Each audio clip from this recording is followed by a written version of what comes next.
surface, then flux become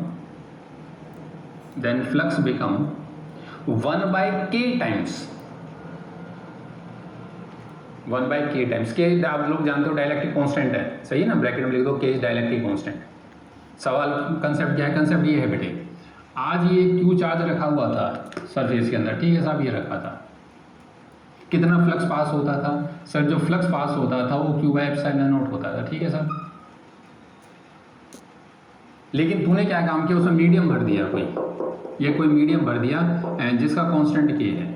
तो ये common sense है। अब जो फ्लक्स पास होगा साहब, q अपॉन में मीडियम का परमिटिविटी आ जाएगी, किसी परमिटिविटी आ जाएगी मीडियम की, और ये परमिटिविटी आप लोग जानते हो बेटे, ठीक है ना। तो k एप्सिलॉन नॉट हो जाएगी, तो become 1 by k epsilon naught, ये आंसर आ गया। तो ये ध्यान रखना कि जब तक एयर है, वैक्यूम है, तो परमिटिविटी एयर वैक्यूम की, लेकिन अगर मीडियम आ गया तो मीडियम की आ जाती है, ठीक है बेटे। It become 1 by k times, ये मीडियम के लिए था, ठीक है, एप्सिलॉन नॉट लगा दिया यहाँ पे, क्योंकि वो मीडियम, वो सॉरी एयर के लिए, वैक्यूम के लिए मीडियम आती है, मीडियम आ गया। ये कहाँ से आया? ये फॉर्मूला है डायलेक्ट्रिक कांस्टेंट वाला, ठीक है ना, ये वाला formula, epsilon m by epsilon naught is equal to k, ये वाला रिलेशन यूज किया है, ठीक है बेटे, बिकम 1 बाय k टाइम्स। अब इसके ऊपर सीबीएसई कैसा सवाल पूछ चुकी है, 2 स्फीयर दे देती है साहब, ये S1 कर दिया, ये S2 कर दिया, ठीक है। यहाँ चार्ज Q रखा हुआ है, यहाँ 2Q रखा हुआ है, कहता है रेशो बताओ S1 S2 से, वो तो हम पहले कर चुके, 1:3 है। फिर अगले पार्ट में क्या काम करेगा कि S1 से रेशो बताओ जब इसके अंदर डायलेक्ट्रिक भर दिया जिसका कांस्टेंट k है, S1 से बताना। तो साहब उसमें क्या फर्क पड़ा कि जो फ्लक्स थ्रू S1 हो जाएगा वह 1 बाय k टाइम्स हो जाएगा q बाय एप्सिलॉन, ये आंसर आएगा, खत्म भाई। S1 के थ्रू जब आप फ्लक्स लिखोगे तो अंदर मीडियम भर गया। बच्चा बोला S2 के थ्रू होगा तो कोई बात नहीं है, S1 से कितना आया, इतना, अंदर से इतना आया, और ये कितना छोड़ेगा, ये छोड़ेगा 2Q बाय एप्सिलॉन नॉट। तो इसके थ्रू टोटल पास के फ्लक्स कितना आ गया, 2Q बाय एप्सिलॉन नॉट, तो इसकी वजह से, और अंदर से ये आ रहा है,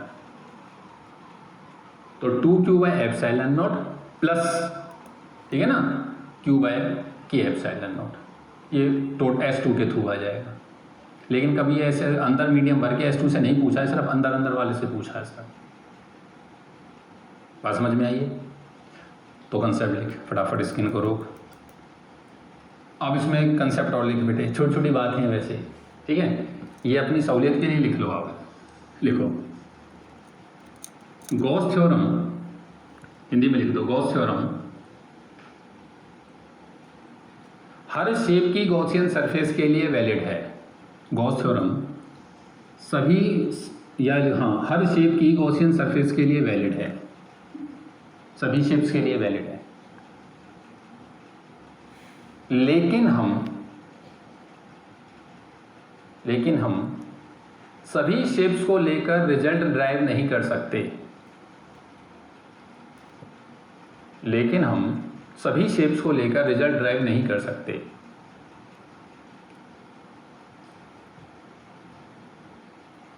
इसलिए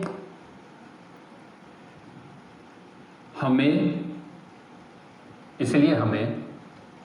अपनी सहूलियत के लिए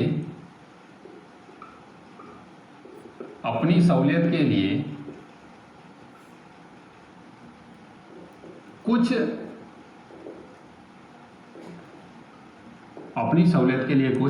स्पेशल शेप्स कंसीडर करनी पड़ती हैं।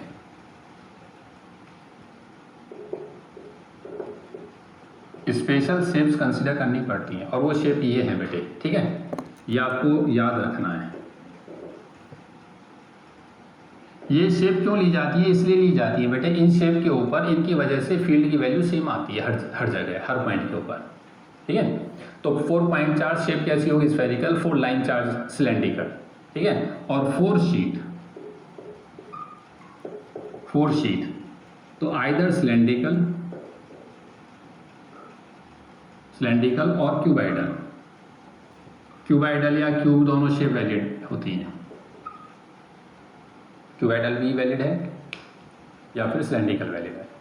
चार ही बॉडी कवर करनी है, स्फीयर कवर करना है, लाइन चार्ज, शीट और पॉइंट चार्ज, ठीक है ना। तो लाइन चार्ज के लिए सिलेंडर हो जाएगी, पॉइंट चार्ज स्फीयर होलो सॉलिड के लिए स्फेरिकल हो जाएगी, और शीट के लिए सिलेंड्रिकल भी होती है, क्यूबाइडल भी। हम लोग सिलेंड्रिकल ही लेंगे, ठीक है। सभी शेप को लेकर के आप रिजल्ट ड्राइव नहीं कर सकते बेटे, ये थ्योरम की लिमिटेशन है ये, ठीक है। फिर ये सॉलिड एंगल का कंसेप्ट आ जाता है, वो जनरलाइज कंसेप्ट है सभी शेप्स वाला, ठीक है। तो आज की क्लास को यहीं पर रोक देते हैं, ठीक है बेटे। तो मिलते हैं अगली क्लास में। अच्छा एक चलो एक कंसेप्ट और देख लो, ये भी क्वेश्चन पूछ लिया जाता है, इधर देखना। एक रिंग ए रेडियस की और एक होलो स्फीयर, ये भी ए रेडियस का, is the centre of both. ये रिंग है और ये होलो स्फीयर है। रिंग के ऊपर चार्ज दे रखा है Q, रिंग के ऊपर चार्ज है Q, और क्वेश्चन कहता है कि calculate the flux through the whole sphere. This is Q charge, calculate the flux through the whole sphere. एक कंपटीशन में पूछ रखा क्वेश्चन। अब तू एक बात बता, होल स्फीयर के अंदर तो ये वाला हिस्सा अंदर है, बस ये वाला हिस्सा अंदर है, यही रिंग अंदर है, इससे तो मतलब नहीं है। कॉमन सेंस से बस ये पता कर लो कितना हिस्सा अंदर है, कितना हिस्सा अंदर है। तो देखो ये ध्यान से, ये दोनों का रेडियस सेम है ए, तो मैं यहाँ पे एक छोटी सी फिगर ड्रॉ कर रहा हूँ, दिमाग लगाना।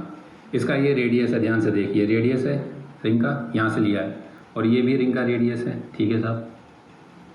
और इसको तू ध्यान से देख, ये स्फीयर का रेडियस है, ये भी स्फीयर का रेडियस है, रेडियस ए है, तो ये ए है, ये ए है, ये ए है। यहाँ से कंफर्म हो गया कि इक्विलेटरल एंगल है। तो और अगर इक्विलेटरल एंगल है तो ये 60 का एंगल है, ये 60 का एंगल है। इसका मतलब इस एंगल के कॉरस्पॉन्ड रिंग अंदर है, तो 60 और 60 120। इसका मतलब हो गया कि 1/3 पोर्शन रिंग का अंदर है स्फीयर के, और 1/3 अंदर है तो Q/3 चार्ज अंदर है। तो बोल कितना फ्लक्स हो गया, तो ये हो गया Q/3 एप्सिलॉन। ये क्वेश्चन पूछा गया है कंपटीशन में, बात समझ आई है। एक रिंग है ए रेडियस की, होलो स्फीयर है ए रेडियस का, कुछ इस फॉर्म में दे रखे हैं, ठीक है। कहता है फ्लक्स बताओ होलो स्फीयर से, सवाल बना देना, calculate the flux through the given hollow sphere, ठीक है बेटे। तो आज की क्लास को यहीं पर रोकते हैं, ठीक है। मिलते हैं अगली क्लास में, तब तक आप सभी का बहुत बहुत धन्यवाद।